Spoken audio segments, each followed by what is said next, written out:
Hey, Talking Points listeners, it's your host, Brian Kelly, the Points Guy. As you know, Talking Points is a podcast where I sit down with CEOs, executives, influencers, TPG staff, and so many more to talk all things travel.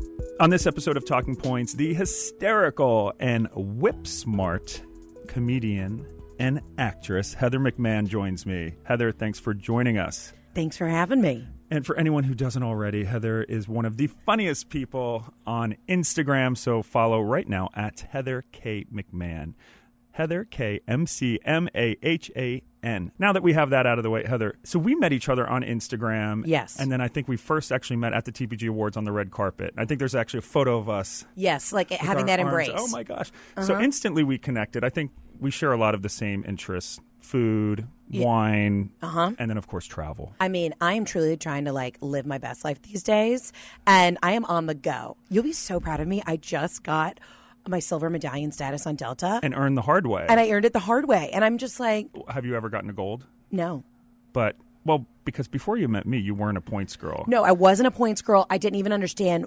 I've always been a Delta brat, so I just flew Delta. But I never, tried to keep up with that stuff. And now that I follow you, I like a challenge. It's a goal. I'm like, I'm just going to book. I've become very brand loyal to Delta, and I've become brand loyal to, things that I actually am going to use. I now understand how points work. Yeah, and you can be brand loyal to Delta and still earn other types of points. Right. You know, that's what I think some people think, that you just have to have a Delta credit card, but obviously Sapphire cards, Platinum cards, it can make sense to have both. Now, but why do you like Delta so much? So yes, you're based in Atlanta. I am based in Atlanta. Well, I grew up on Delta. Before I even, could form a sentence, I was thrown on a 747. So my grandfather was chief pilot for Delta for 40 years. He won the Medallion Safety Award in aviation. Wow. So I grew up kind of that was just our second home. Now, granted, I don't get any kickback from Delta nowadays. Did you travel for free as a kid? No. Well, my parents could, but then as soon as he retired, as soon as I was born, we got nothing. And I mean, there's been articles about him in the Wall Street Journal about his heroic saving of this flight and all this stuff. But I've always loved Delta. But here's the thing: when you have somebody who works for specific airlines, growing up,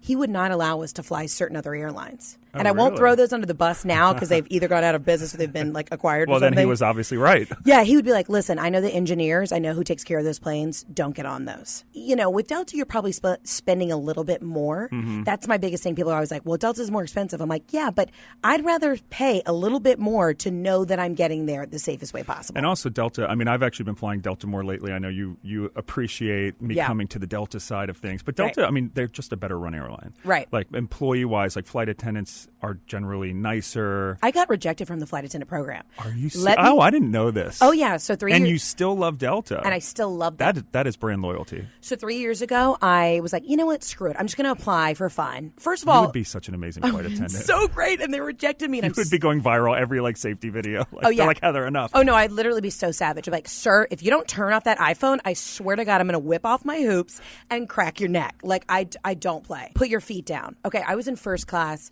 2 years ago, and this woman, I swear to God, got out fingernail clippers she started clipping her fingernails and then threw them on the floor. I lost my shit so bad. I said, are you really doing that right now? It was very calm. Say? She was like, yeah, I mean, somebody else is going to clean it up. I lost my shit. I said, yeah, some custodian's going to come in here and clean it up. And guess what? That used to be my dad who had to clean these planes because my parents met working for Eastern Airlines back in the day. Oh, my dad, was your mom a flight attendant? No, she couldn't. They weren't hiring then. She was a gate agent. Gate agent. And she and my dad met at Miami International Airport in baggage claim. He was a manager. He did grounds, and then he drove the lavatory truck. So if you follow Heather on Instagram, you'll know Robin, her mom. I mean, she's a spitfire. So crazy. When you think about a gate agent, I mean, there's no one better prepared for that job than Robin. I mean, her stories are insane. And that's why I feel like I bet she disarms people too. Oh yeah, and she would shut stuff down when people would come up and they'd say it's she was boarding people in Miami that were trying to get back to Boston in the middle of January, and people are bitching about the weather, that they're delayed three hours for a blizzard, and she's like, do you not understand? We can't control the weather. If you want to fly into the eye of the storm, that's on you, boo. That's why I've just like grew up with travel manners, and I don't understand when people have meltdowns, especially at gate agents. One, they can't control the weather. Yeah. Also, when people are like, well, I'm afraid of flying. I'm like, well, do people not realize that the pilots and the crew want to get there just as safely as you want to get there? And they actually are trained with degrees, whereas on the road on I-95, you don't know what that person's on. I mean, right. So you've never been afraid of flying? No, and I'm eerily very calm about it. So I grew up in tiny airplanes with my dad. He had a Cessna 182, Beechcraft Baron, and a King Air. Like we were that family where King Air, that's a big plane. I mean, bigger. It's a bigger plane, and that was just our thing. And I know that. So would you go out on like weekends? Like oh yeah, flying? we go to Hilton Head, we go to Charleston. So while everybody else's dad was driving like a brand new Mercedes, we were like, well, we have an airplane, and not in like a real like most people are like, was it a jet? It wasn't a jet, but that was just like what. That's so cool. Yeah, it was a cool way to grow up. So do you think you'll ever get your pilot's license? I feel like it's in your blood. Well, I really want to. I do. But then you have to stop drinking. Exactly. Yeah, and you have to pass drug tests and stuff like that. So I don't know if that's like in my future, but if it is, yeah. So you just got back from Italy. Yes. You're going to get married in Italy. You're Italian, but what is it really that draws you to Italy? Well, I'm marrying the Italian stallion. Well, the funny thing is because your mom's Italian, your dad. My mom's half Italian, half Irish, yeah. and my dad's Scots-Irish. Oh, okay. So you're a quarter by blood or so. Yes. But I just go to Italy and I thrive there. I studied abroad there in Florence, and so we're going to get married right outside of Florence near Siena. And I'm just like, those are my people. Yep. You eat pastries all day. You're blackout on Chianti by noon. It's just a better lifestyle. Limoncello. So you've got tons of recommendations. Florence, I know you've got some very specific ones for meals and for desserts. Yes. And what should people not do in general when going to Italy trying to find the right restaurant? Like, where do you go to get that real local recommendation? Because, TripAdvisor is not really going to tell you it, right? Yeah, just basically don't go anywhere that has like an American menu on the outside. That's a good tip. Yeah, I mean, anything that's an osteria, like Osteria della Nonna or something, anything that's got, you see a grandmother cooking in the back, like, it's going to be great. I Perione is one of my favorite places in Florence. Order the balsamic steak that's off the menu. It's amazing. My favorite restaurant in the world is Acqua al Due, and they have one in Florence, and then they have one in D.C. and one in San Diego. And is it pretty similar to what you get in Italy when you get it in D.C.? Yeah, it's like very similar. I don't know. I really like Tuscan food. I've been all over Italy, but for me, I love the flavors, and you can actually get vegetables in Tuscany. That's the thing is people don't realize Italians don't eat vegetables. If you get like a mixed salad, like a insalata mista, it's literally like iceberg wedge, and then with like a little ice. I mean, it's like water. Yeah, with like corn and like one shaved carrot. So people think that you're getting like broccoli rabe, cream spinach. That's not a thing in Italy. They just eat cacio e pepe and bread. That's it. And they're not obese. No one's obese. Yeah. And that's the thing. It's like, as a larger woman, I lost 15 pounds when I studied abroad for 6 months. My mom thought I was going to come back like with no neck, because I already have a thick neck, but she thought I was like, my body was just going to absorb my head. And I came back thin as anything. And with ankles as thin as ever? I have the thinnest ankles. I just need all the listeners to know that my ankles are so thin, they're about to snap. Now, when you're traveling, how do you, like jet lag? Jet lag hits us all. Okay, I'm not a light napper. Like when I go down, it might be 4 days later. So when people say like, oh, stay up. No, I have to take a nap. I'm also like not a morning person. I don't know about you. I'd rather take a night flight anytime, any day of the week. But red eyes are killer. Red eyes are killer, especially because I'm still at the place where I'm still in the back of the bus. You know what I mean? I'm actually in cargo. Like I'm not at pod life yet. But I'm about to get there. Yeah, I'm getting there. You're on the cusp. Yeah. But this flight you couldn't sleep because you were looking at your ring and there was someone trying to steal your car. Now, was that actually, did you do that for Instagram, or was that actually someone trying to steal your car? No. Okay, this is so crazy, and this is the first place that I'm telling the story. So, yes, if you were following along on Instagram, you saw that I have one of the Ring security systems at my house, my mom's house, actually. And my car was parked outside, and it looked exactly like there was a guy with the backwards baseball hat, like a hoodie on, and he was standing right next to the car. So I'm looking at the live Ring feed, and I'm yelling at him. I'm on the plane connected to Wi-Fi yelling. He's not moving. Wait, can you yell through a Ring? Yes. You like talk to them, and I'm like, no. Get the fuck off my property. So then I send the photo to my sister, who's a criminal defense attorney, and she's like, oh my God, there's somebody at the house. I said, I'm in the air. I can't call 911. Can you call 911? So my sister calls the cops. So the cops show up. I'm watching this live from the Ring video. Talk about in-flight entertainment. Yeah, exactly. And I'm freaking out. Did you tell the people around you? Did you wake up like the people all sitting around you? Well, I asked the flight attendant, I was like, is there any way I can make a call in the air? And they were like, no. And I showed them the Ring. So everybody sees this and they're like, there's definitely a man standing next to your car. But so the cops show up, the cops walk right by the guy. And I realized it's a shadow. It's not actually a man standing there. So the cops come up to the ring. I can see them going around the perimeter of the house. They go in the backyard. They come up to the ring, and the lady, she's like, hey, we secured the premises. No worries. This is all while you're over the Atlantic Ocean.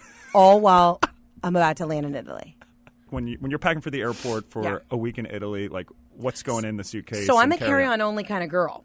I like to move efficiently. But that means you really. So what shoes do you bring? Because I mean that's the big thing with packing. Do you only just bring? Well, I'm carry-on only, and then I end up buying 3 suitcases when I'm there, and then, right? And then checking everything on the way back. Like I start off with like really strong lofty goals. Because H&M is good in Italy, right? H&M's so good. Whole outfit H&M Italy. So I pack one pair of really great like walking sneakers, which everyone's going to argue with me on this, but I'm like a Converse girl. I've got a thin ankle but a very wide, almost like block of cheese size foot. So Converse. But aren't they like really flat? They are flat. I'm just such a Nike guy. Okay, but the Nikes are too narrow for my damn foot. In fact, I was at the Nike store in Soho, tried on these Air Force Ones because I want to be cool. The guy literally was like, nah, those ain't for you. He is working on a commission, and he literally looked me in the eyes and was like, nah, girl, it's not for you. Yeah. So you've got your Converse. I got my Converse. I bring a pair of, like, heels and then some sort of, like, booty. You know what I mean? How long, what's the longest you can pack with one carry-on? 2 weeks. And 2 weeks? Do you do, like, laundry and stuff? Or? Well, I mean, I just bought new underwear at Victoria's Secret yesterday because I came straight from Italy to New York, and I'm based out of Atlanta right now, so I literally just went and bought new shit. So what are the other items? So what in flight? Oh. So when, like, you've got your in-flight bag. When you sit down in a seat, like, I have my turtle pillow. The turtle pillow, they're from Scotland. We gave them away at the awards. And I'm obsessed with them now. Everyone's obsessed. It's the best pillow. If you haven't used one, it's like you can put different settings. It has this like weird, almost like neck brace quality to it. But I'm a front sleeper. Like I sleep face down. So I can just put the little harness in the front and just put my chin down and fall asleep. And it is comfortable. You can sleep like that. Yeah, absolutely. So you got your turtle. Yeah, because when I'm in cargo, again, when I'm down with all the pets flying abroad in a cage, I need to make sure that I'm comfortable. And what are you comfort? Are you comfort or looking chic now that you're internet famous / real life famous? Well, because I'm an airline brat, I do not show up to the airport in sweats. No juicy couture. Never juicy couture. No flip flops. No flip flops. If you wear an open toed shoe on an airplane, you're an asshole. First of all, I know enough about flying that, it's the airport is one of the germiest places in the world. If you want to change into a sock and maybe a shower slide, like your Adidas slides for when you slip into something more comfortable on the plane, that's fine. But keep your feet covered. Yeah. It's wild to me when people get off or get on an airplane, they're sitting in like booty shorts. How many other asses have sat in that seat? What are you? It's a raw seat. So do you wipe down the seats? I do wipe down the seats. With what, like a Clorox? Yeah, I bring little Clorox wipes. I mean, I'm not OCD about germs. I just figure let's start with a clean palette because or a clean slate because we're already going to be, consuming everybody else's germs anyways. Yeah. All right. Now we're going to take a quick pause to hear from our sponsors. Now, you traveled with your mom. You love traveling with your mom. What are some tips for traveling with a crazy fun mom like Robin? Bring Benadryl because you got to put them down sometimes. For sure. Do you tell her when you give her the Benadryl? Absolutely not. I go into the galley. I say, hey, Claire, the flight attendant, you and I both know she's lit right now. I need you to put this in. We just have like a system, like everybody knows. The funny thing is, because my mom worked for the airlines, as soon as we get on, and my mom's 71, like a firecracker, but as soon as we get on a flight, doesn't matter where we're going. She's like, just so you know, if you need anything, I used to work for the airlines. Like, it's just like this thing that she does to let people know. Do you think she gets better treatment because of that? For sure, but it's also funny because she acts like she's an air marshal. You know what I mean?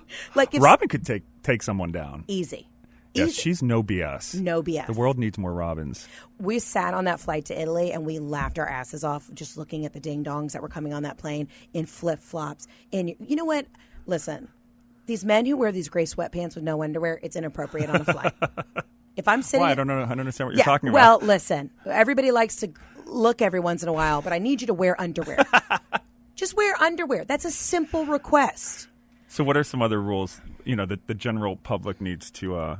what are your obviously feet up on bulkheads? Yeah, that's absolutely not. Yep. Don't bring weird food on the flight. I get if you have certain dietary restrictions. If you're bringing hot spicy chicken, if you're bringing a tuna fish sub, just be courteous to the people around you. It's also wild when you see people just put their trash on the ground. Yeah. It's just common courtesy. It's like we're all sharing this airspace. Why do you think that is? The minute that people step onto that tube, or do you think people in general are just... Well, I think people in general are just the worst. But also, when I grew up, I mean, I'm only 32 when I grew up. But, being with family that worked in the airlines, traveling was a luxury. It's not a luxury anymore. It can be a luxury, but it's, it's basically like Greyhound in the sky. That's why I won't fly Spirit. I won't fly Frontier. I flew Frontier on my way back from Vegas. Like that witching hour in Vegas where you're like, I just gotta get on a plane and gotta go. Yep. So the only flight I could get on was like this Frontier flight. I was like, how bad can it be? It was a red-eye Frontier. You're basically on lawn furniture. Literally. Like I got out of the seat and my ass had like the imprint from when you sit on like a wicker chair out by the pool. That's what I had. Well, because you were wearing booty shorts. I was. Tell the truth, Heather. I was out there for work. Don't tell my fiance. And then when I flew Spirit, I saw two women actually get in a physical fight before we were about to take off. They had to be escorted off because they were going down to like the Georgia-Florida game in Tallahassee. And I was like, just kill me now. It had Subway ads in the overhead bins.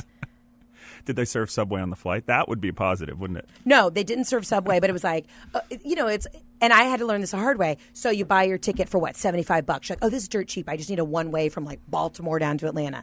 And then you get on and they're like, oh, you want to bring a Tic Tac on the flight? That's $50. Oh, you want to sit? Yeah, you want to sit? That's $64. You got a purse? Oh, you got a purse and a pair of sunglasses? The flight attendants have like adding machines. Yes. And then these two women got in a fight and then water wasn't free. And I just said, this was not worth it. I was like, what was this? I should have paid the $350 and flown a better airlines and just been able to like bring my carry-on on. As my dad always said, cheap is expensive. Mm-hmm. Now, we were just talking, there's a lack of women in travel. There's a lack of good travel TV shows, period. Yeah. And especially women in fun travel. So your dream travel show, what would it be? It's called The Best Life with Heather, and I'm looking for producers right now, so just putting it out there. No, it's just, when I was on my trip to Italy, people were like, I never want this trip to end because it's me being like honest and real. You never see women on travel shows unless they're like, so I'm taking $30, I'm going to stretch it, No, can't you just send me to like Thailand and see me hungover? Yeah. Getting a Thai massage and then I end up with like 6 new bridesmaids, the lady who just rubbed me down. Like that's the travel show. One of my best, that reminds me a year ago in Koh Samui getting this woman. I know she looked at me because she was 4'8" and I'm 6'7". She's like, this is a challenge. And she cracked my back so hard it reverberated across the lagoon. It was one of the best massages ever. Absolutely. I love being a chameleon. I thrive in awkward situations. Like, put me in some tiny town in like Macedonia and I'll figure it out. I'll end up running for mayor. That's just kind of how I like hustle. Now, you love Turks and Caicos. So I went twice last year. It's my favorite place on the earth. So you're staying at Waimara, which looked stunning. Yeah, and they just built new villas and they're unbelievable. So, Turks and Caicos, I've been going down there since they had like limestone roads. It's different than all the other places in the Caribbean because Grace Bay specifically, where Waimara Resort is, it's protected by a natural barrier reef. So there's like no waves. So it's perfectly calm. And the water, why is the water so blue? Like, is there a reason for it? Like, it's like Maldives when you fly Yes, in. it's crystal clear. There's no intense waves. It's just, to me, the locals are nice. It's easy to drive around. There's a little dinky casino. There's a dinky casino, yes. The Conch Shack. Conch Shack, man. You got to go to the fish fry. The fish fry on Thursdays. I go to the fish fry and literally live my best life. Last time I was there, they had a band. It was a local band, and they were playing this song. She's fat. She's wild. She's fat. She's wild. And I was like, can I walk down the aisle to this song? Like Tatiana. Like Tatiana. And it's just like the Caribbean way. Yeah. Nobody cares. Everybody's in good spirits. It's a very Heather McMahan kind of island. Right. If you can't cure something with some ceviche and some rum punch and a speedboat, then I don't need you in my life. Wise words. Mm-hmm. So where are you dying to go that you haven't been? Where are you going to go on your honeymoon? I mean, you get married in Italy. We're getting married in Italy. Jeff wants to do the French Riviera, and I'm going to sound like such a snob. I've done it. I want to hit those. I want to do Sicily. I want to do southern Italy. Not just necessarily like Positano, Capri. I want to go to the other side. Puglia. I want to do all those. Puglia's so nice. I want to do those little islands down to Lecce and Bari. I want to do that. So who's going to win out on this one? Like, I even need to ask the question. Well, I mean, I always do. Doesn't matter. You know what I mean? I like crack the whip with him. And that's why the Italian stallion is the man. Right. All right, Heather, are you an aisle or a window girl? Aisle for life. I will have a panic attack if I'm near the window. Don't you like looking out the window? No.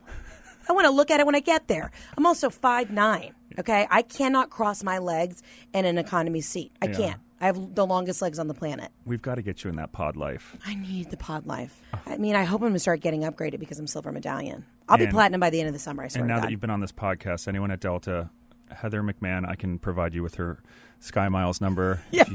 Direct message me. Heather, thank you so much for joining us. Thanks for having me. I like to leave it open for any self-promotion. What would you like to self-promote today? Follow me on Instagram, Heather K. McMahan. And I have a movie out called Family. Just came out in April, and you can see it nationwide, starring Taylor Schilling and Kate McKinnon. So go see it. Go see it right now. Heather, thank you so much for joining us, and safe travels. Thanks.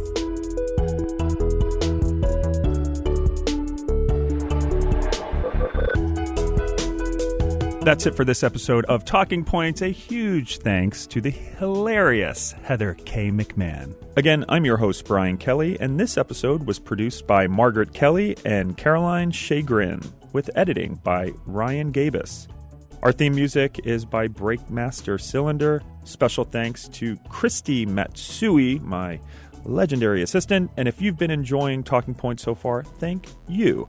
And please leave us a good review on Apple Podcasts, Spotify, or wherever you get your podcasts. This episode may feature offers that are subject to change and are offered by our advertising partners. ThePointsGuy.com is a free website, so we do advertise in order to generate revenue. For a full listing of our advertising policy, go to ThePointsGuy.com/advertising.